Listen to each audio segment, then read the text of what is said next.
오늘 말씀의 성경 본문은 창세기 13장 8절에서 18절 말씀입니다.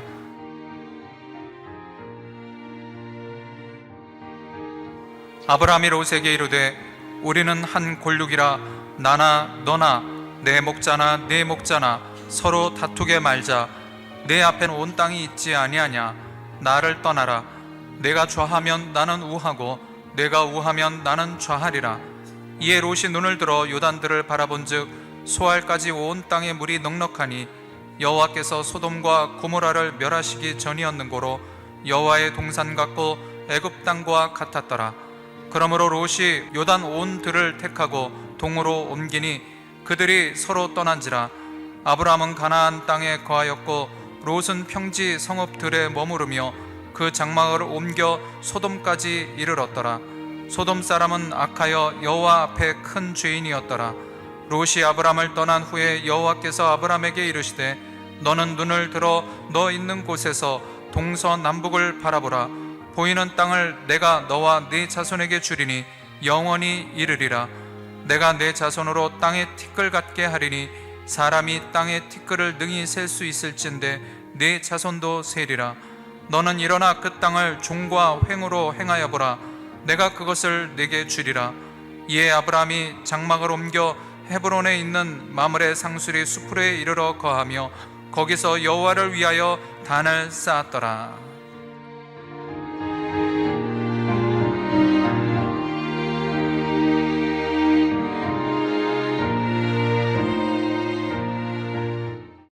인본주의자 롯, 신본주의자 아브라함이란 제목으로 말씀해 드리겠습니다. 지난주일 우리는 가인과 아벨을 대비하여 신본주의와 인본주의가 무엇인가를 살펴보았습니다. 오늘은 아브라함과 롯을 대비하여 살펴보겠습니다. 하나님이 사람에게 주신 최초의 법은 하나님의 명령에 대한 순종의 법이었습니다.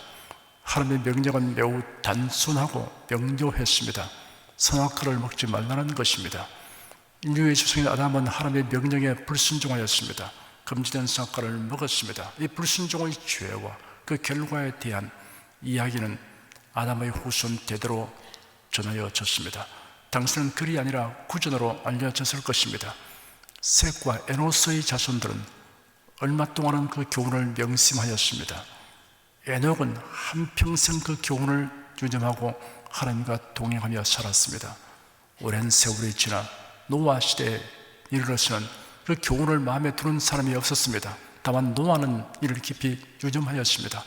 그래야 결국 그는 하나님의 명령대로 방주를 예비하여 그 가족과 함께 홍수 심판에서 구원을 얻게 되었습니다. 대홍수 심판에서 노아의 가족 외에는 전멸되었습니다. 그래야 지금까지 이 땅에 존재하게 된 모든 사람은 아담의 후손이며 또한 노아의 후손입니다. 노아의 후손들이 급속히 번성하였습니다. 반면에 여호와 하나님에 대한 신앙은 상실되어서 아브라함 때에 이르르는 우상 숭배가 만연하였습니다. 훗날 모세의 후계자 여호수아는 세상을 떠날 때가 가까웠을 때 이스라엘 백성의 지도급 인사들을 소집하고 그들에게 마지막 당부를 하는 중에 다음과 같이 말했습니다.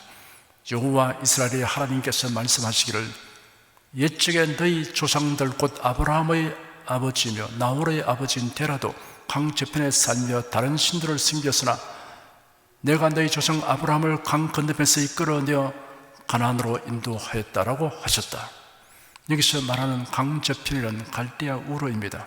메소포타미아의 커다란 두 강 유브라데스와 티그리스가 합류하는 곳에서 과히 멀지 않은 곳에 오늘날도 우르의 폐허가 남아 있습니다.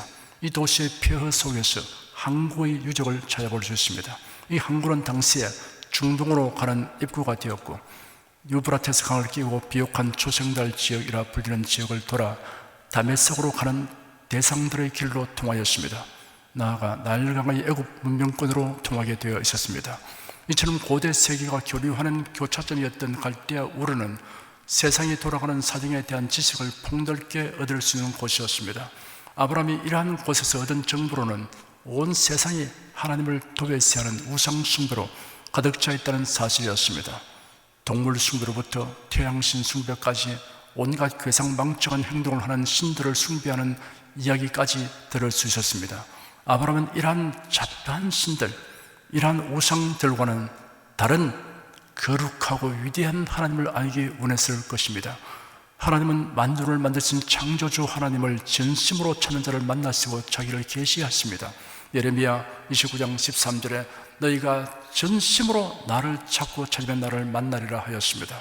아브라함은 우상숭배를 배격하고 타락한 세상의 문화를 혐오하면서 하나님을 찾던 중에 유일하신 창조주 하나님을 알게 되었습니다.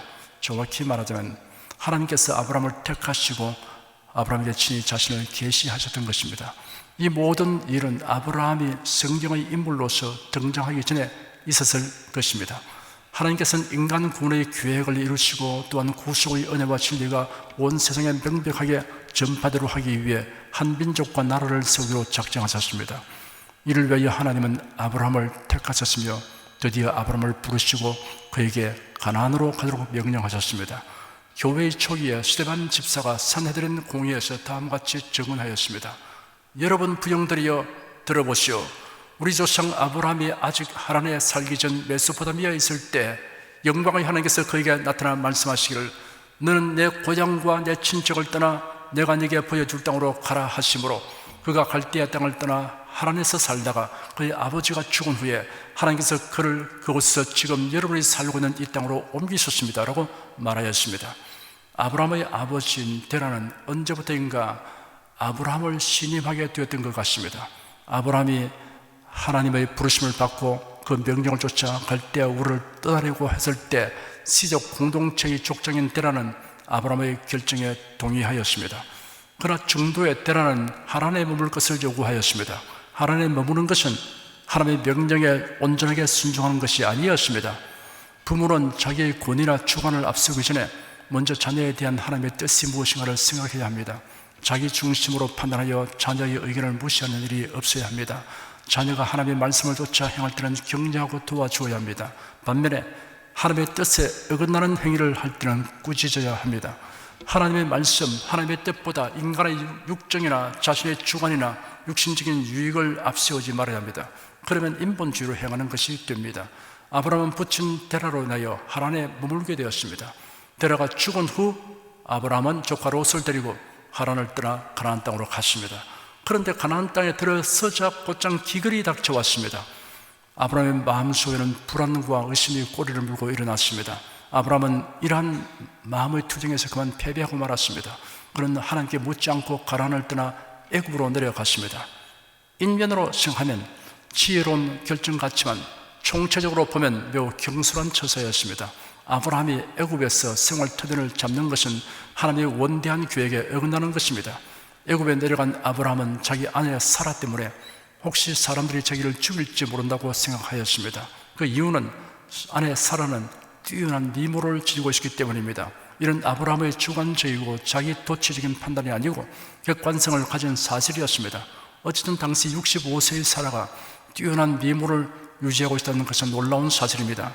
단지 나그네에 불과한 아브라함 일행이 애굽에 내려갔을 때 애굽 본토인들의 반응은 당연히 미모가 출중한 사라에게 큰 관심을 보였을 것입니다. 금은색에 가까운 짙은 갈색 피부를 가진 함의 후손인 애굽인과 달리 셈의 후손으로서 옅은 갈색 피부를 가졌기 때문에 유난히 특출하게 애굽인의 눈에 띄었을 것입니다. 이러한 사실은 사라의 남편이요 보호자였던 아브라함에게는 목숨의 위협을 느낄 정도로 심각했던 것입니다. 아브라함은 아내로 인해 미칠 피해를 염려하여 사라를 설득하여 오누이처럼 처신하기로 합의하였습니다. 사실상 사라는 아브라함의 이복 누이였기 때문에 반쯤의 거짓말이라고 할 수 있습니다. 창세기 11장 29절을 보면 아브람과 나홀이 장가들었으니 아브람의 아내 이름은 사레며 나홀의 아내 이름은 밀가니 하란의 딸이요 하란은 밀가의 아비며 또 이스가의 아비더라라고 기록되어 있습니다. 여기에 이스가라는 이름으로 기록된 하란의 딸이 사라와 동일린이라는 견해가 있습니다. 그렇다면 아브람의 친조카가 됩니다. 그러나 이보다는 아브라함의 계모에게 태어난 아브라함의 이복 누이로 이해함이 타당한 듯합니다. 아브라함은 사라가 이복 누이였을지라도 결혼한 이상 아내가 되었으니 누구에게나 아내라고 말해야 할 것입니다. 다만 아브라함이 누구를 해치기 위해서 악한 의도로 한 것이 아니었고 자신과 아내가 모두 살아남기 위해 고심 끝에 부득이 그런 대처를 했다는 사실을 감안한다면 비난만 할 것은 아닙니다. 사라에 대한 소문을 들은 애굽 왕이 사라를 왕궁으로 불러들였습니다. 어쨌든 하나님께서 이 일에 개입하심으로 사실을 알게 된 애굽 왕이 아브라함을 불러서 꾸짖고 사라를 아브라함에게로 돌려보냈습니다. 아브라함은 애굽을 떠나 가나안으로 돌아왔습니다. 지난날 그가 처음으로 제단을 쌓았던 곳으로 돌아왔습니다. 그리고 여호와의 이름을 불렀습니다. 예배를 드렸습니다. 처음 믿음, 처음 사랑을 회복한 것입니다. 그는 새롭게 헌신하였으며 활기찬 신앙을 회복했습니다. 지금까지 말씀드린 내용은 본론에 들어가기 위한 배경 설명입니다. 오늘 말씀드리고자 하는 핵심은 아브라함과 롯을 대조하여 살펴볼 수 있게 하는 사건들에 있습니다. 어느덧 아브라함은 거부가 되었습니다. 육축과 은금이 풍부하였습니다. 아브라함의 조카 롯도 소유가 많아졌습니다. 그 땅이 그들의 동거하기에는 협소하여 목자들 간에 분쟁이 야기되었습니다. 아브라함은 중대한 결단을 내렸습니다. 조카 롯을 데리고 유단 평야가 내려다 보이는 팔레스타인의 산등성이로 갔습니다. 아브라함은 그곳에 서서 조카 롯에게 말했습니다. 우리는 친족이니 나와 너 사이에 그리고 내 목자들과 네 목자들 사이에 다툼이 없도록 하자. 네 앞에 온 땅이 있지 않느냐? 나를 떠나라. 만일 네가 왼쪽으로 가면 나는 오른쪽으로 가고 네가 오른쪽으로 가면 내가 왼쪽으로 가겠다. 아브라함은 롯에게 거주지의 선택의 우선권을 주었습니다. 실은 족장인 자신이 우선 결정권을 가지고 있었음에도 불구하고 애굽에서 연단을 바란 그런 욕심을 부리지 아니했습니다. 롯이 눈을 들어 온 들을 바라보니 수월까지 그 전체가 물이 넉넉하였습니다. 마치 에덴 동산 같고 나일강으로 인하여 비옥한 애굽 땅처럼 보였습니다. 롯은 장막을 요단들로 옮겼습니다. 아브라함은 요단강 서편 지역 산지에 있는 헤브론의 거처를 정했습니다. 헤브론은 요단강 서편 지역에서 가장 높은 곳에 위치하고 있습니다. 아브라함과 롯 두 사람이 올라선 산등성이에서 두 사람 사이의 차이점이 선명하게 드러났습니다. 그곳은 두 사람의 선택과 결정의 차이점을 드러낸 현장입니다. 단지 환경적 조건으로만 본다면 롯의 선택과 결정이 현명했다고 할 수 있습니다. 굽이쳐 흐르는 요단강 좌우에 위치한 요단 평지는 모압 산맥으로부터 흘러내려오는 풍부한 수원 덕분에 보통의 가뭄에서는 그다지 물 걱정을 하지 않아도 되는 곳입니다. 지각의 변동이기 전 이곳은 열대 식물로 뒤덮인 비옥한 평야였습니다. 목축하기에는 안성맞춤이었습니다. 그 남쪽 그들은 상업과 문화의 도시로 번창한 소돔과 고모라성이 있었습니다. 반면에 아브라함이 택한 유대 고원지대는 적막한 황야이며 풀밭을 찾아 헤매는 목동들의 고달픔이 있는 곳입니다. 우리가 유심히 살펴야 할 것은 아브라함과 롯 두 사람이 각각 그러한 선택과 결정을 하게 된 동기와 목적의 차이입니다. 아브라함은 신분주의로 선택하였고 롯은 인본주의로 선택하였습니다. 롯은 매우 근시안적 생각을 하였습니다. 당장의 이익, 목전의 이익에 집착했습니다. 사람이 탐욕과 이기심을 품으면 시야가 좁아지게 됩니다. 목전의 이익을 취하려고 급급한 사람은 저 편에 있는 위험과 손실을 생각지 못하거나 아예 무시해버립니다. 마귀는 탐욕과 이기심이 가득한 사람을 유혹하여 범죄하게 합니다. 목전의 이익에 집착하다가 불행하게 된 사람의 관하여는 롯 외에도 성경에서 많은 예를 찾아볼 수 있습니다. 발람 선지자도 그 중에 하나입니다. 발람은 고대 문명의 발상지인 유프라데스 강변의 버돌 출신이었습니다. 그는 가난한 사람이 아니었습니다. 나쁜 미신을 퍼뜨리거나 타락한 이방 종교를 신봉하는 자도 아니었습니다. 그는 하나님을 알았으며 하나님의 뜻을 묻는 사람이었습니다. 그는 메소포타미아 지방에서 이름이 널리 알려진 예언자였습니다. 애굽에서 나온 이스라엘 백성들이 긴 광야 여정을 거의 끝마치고 모압 광야에 진을 친 것을 본 모압 왕 발락은 엄청난 숫자의 이스라엘의 백성들과 그 세력에 큰 두려움을 느꼈습니다. 발락 왕이 들은 정보에 의하면 군사적으로는 이스라엘과 싸우면 승산이 없다는 것을 알았습니다. 그는 고심 끝에 이스라엘을 저주하는 종교적인 대처를 하기로 작정하였습니다. 그래서 발락은 이스라엘에 대한 저주를 부탁하기 위하여 발람 선지자에게 사신을 보냈습니다. 발람은 하나님이 허락하지 않는다고 자신들에게 말하면서 이런 죄에 거절하였습니다. 그래서 발락 왕은 더 높은 신분을 가진 특사들을 보내었습니다. 자기의 요청을 수락하면 많은 보상을 주겠다고 하였습니다. 발람 선지자는 모압 왕이 약속한 보상의 마음이 동하여 출발하였습니다. 그가 가는 도중에 천사가 가로막고 칼을 빼어들고 섰습니다. 그가 타고 가는 나귀는 칼을 빼어든 천사를 보고 앞으로 나아가지 못하였으나 탐욕과 이심에 눈이 가려진 그는 알지 못했습니다. 우리 앞으로 나아가지 않는 나귀에게 화를 내며 매질을 하였습니다. 여호와의 천사가 포도원 사이 좁은 길에 서 있고 그 양쪽으로 담이 있었습니다. 나귀가 여호와의 천사를 보고 담 쪽으로 바짝 붙으니 발람의 발이 담에 끼어 짓눌려졌으므로 발람이 나귀를 다시 때렸습니다. 여호와의 천사가 더 나아가 좌우에 피할 길이 없는 좁은 곳에 섰습니다. 나귀가 발람을 태운 채 주저앉으니 발람이 진노하여 지팡이로 나귀를 때렸습니다. 이때 하나님께서 나귀의 입을 여시니 나귀가 발람에게 말하기를 제가 주인께 무엇을 잘못하였기에 저를 3번이나 때리십니까? 하였습니다. 발람이 나귀에게 말하기를 네가 나를 거역하기 때문이다. 내 손에 칼이 있었다면 이미 내가 너를 죽였을 것이다. 하였습니다. 그러자 나귀가 발람에게 말하기를 저는 오늘까지 주인께서 항상 타고 다니는 나귀가 아닙니까? 제가 주인에게 이렇게 하는 버릇이 있습니까? 하니 발람이 없었다 라고 대답했습니다. 나귀는 주인이 격에 맞지 않는 처신을 하는 것을 보고 꼴값하네 라고 대꾸하고 싶었을지도 모릅니다. 그때 여호와의 천사가 발람의 눈을 여시니 여호와의 천사가 칼을 빼어들고 있는 것을 보고 발람이 기겁을 하여 머리를 숙여 엎드렸습니다. 여호와의 천사가 그에게 말했습니다. 왜 네 나귀를 3번이나 때렸느냐? 네 길이 내 앞에서 패역함으로 내가 너를 막으려고 왔다. 나귀가 나를 보고 이와 같이 3번이나 내게서 피하였다. 만일 내게서 피하지 않았더라면 이미 내가 너를 죽이고 나귀는 살렸을 것이다. 발람이 여호와의 천사에게 말하기를 당신께서 저를 막으시려고 길에 서신 것을 제가 알지 못하심으로 죄를 지었습니다. 당신께서 이를 기뻐하지 않으시면 나는 돌아가겠습니다. 하였습니다. 여호와의 천사가 발람에게 말하였습니다. 저 사람들과 함께 가라. 그러나 내가 네게 이르는 것만 말하리라. 그래야 발람은 그를 기다리고 있는 발락 왕이 있는 곳으로 갔습니다. 발락 왕은 반색했습니다. 그리고 용숭하게 실사 대접을 한 후에 발람을 데리고 이스라엘 백성의 진이 내다 보이는 곳으로 갔습니다. 그런데 발람은 이스라엘을 저주하지 못하고 도리어 축복하였습니다.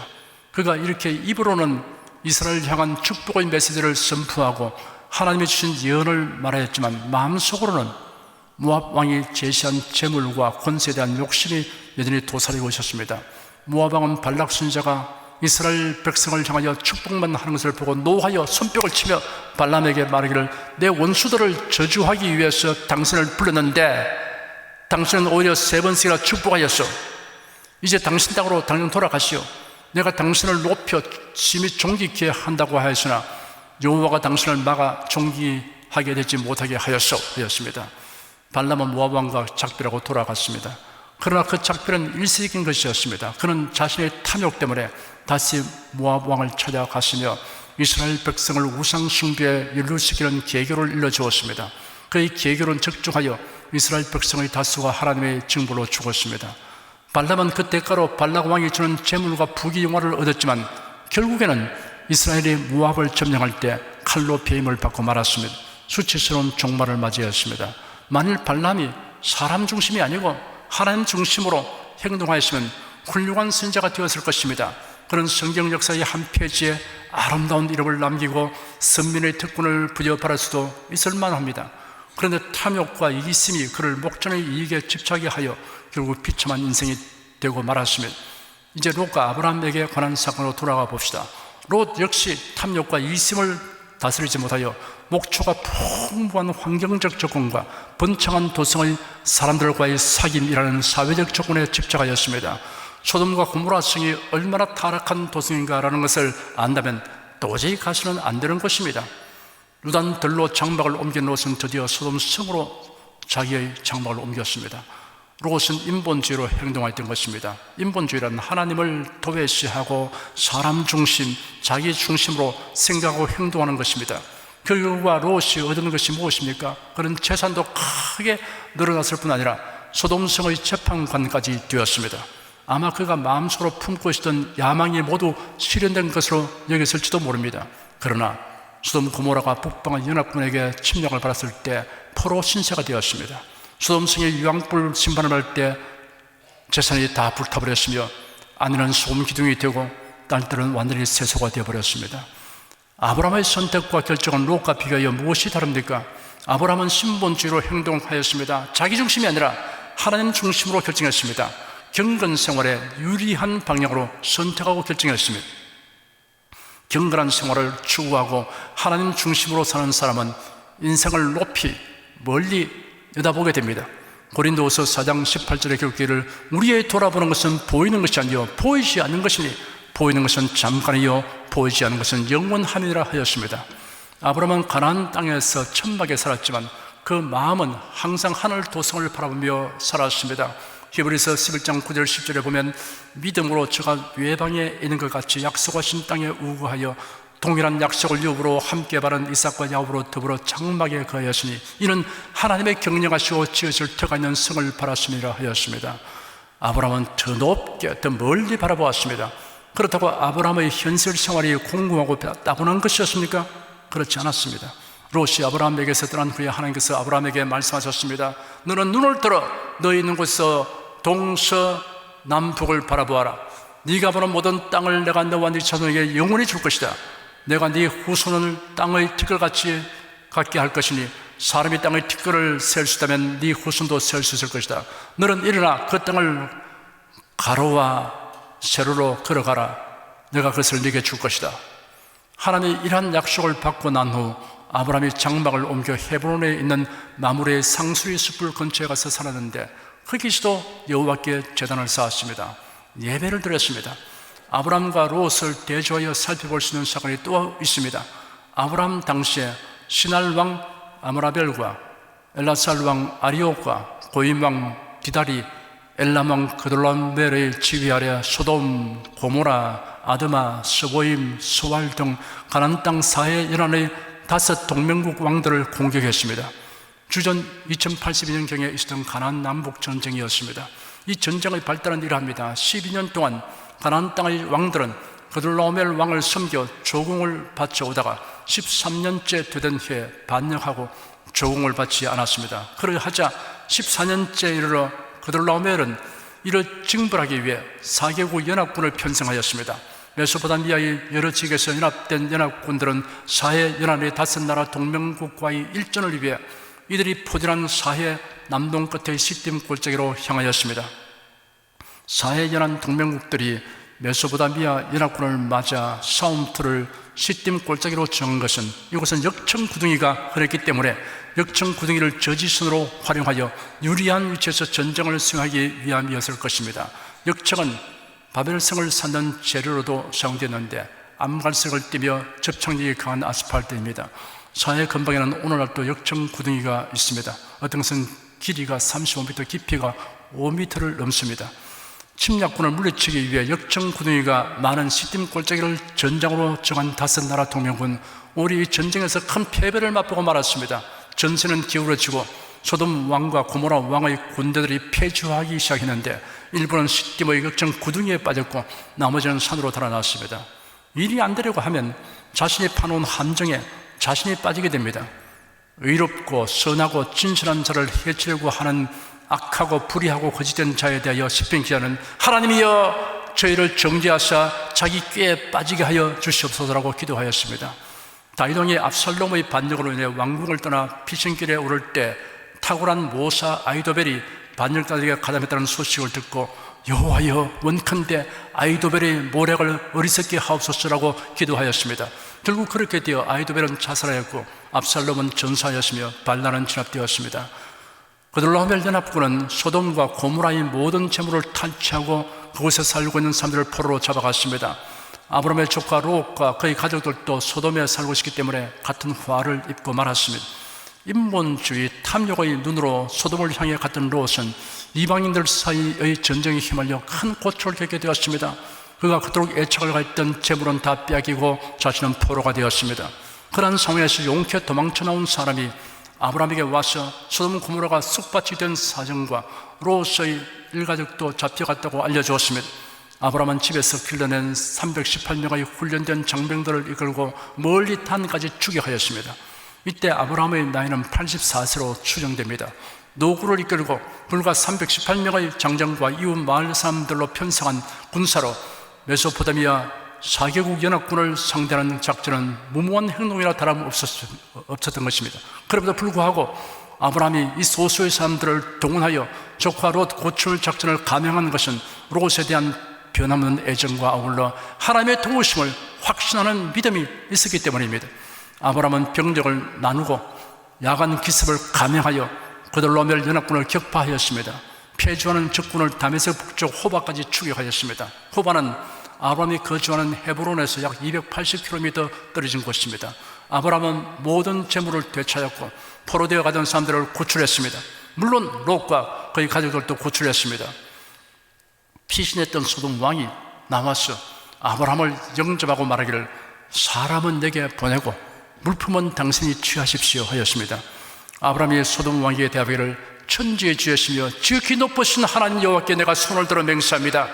당신의 말이 내가 아브라함으로 부자로 만들었다고 할까 하여 당신에게 속한 것은 실오락이나 신발끈이라도 내가 아무 것이라도 가져가지 않겠습니다 하였습니다. 천지의 주제이시여 지극히 높으신 하나님께 복을 바라는 사람은 소돔의 재물에 연연하지 않습니다.